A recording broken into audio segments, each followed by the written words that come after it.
So there's a heavy crowd witnessed at Varanasi Cantonment railway station as devotees now wait for trains to commute to Prayagraj for Mahakumbh. If you could shed more light, how many people approximately are at the railway station? Well, Megha, a massive crowd was seen at the Varanasi railway station.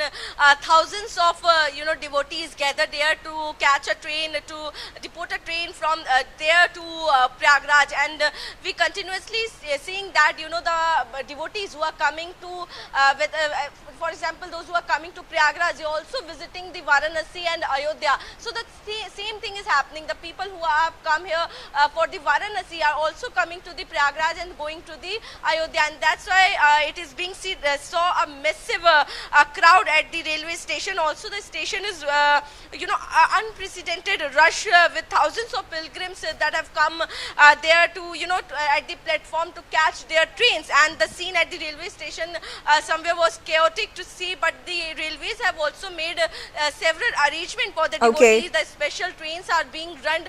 Around more than 30,000 trains, special trains are being run, and not only for the regular days but also for the Mauni Amavasya. Special arrangement was done by the railways that special rooms have been made near the railway station so that the accommodation to the passengers who are coming can be given to them. And also there were a colored room, different colored room was made for the people who are going to the railway station, so that if the color is red, so from red room the passenger who are going to Kanpur will only be staying there. So these type of so there have been demarcations made.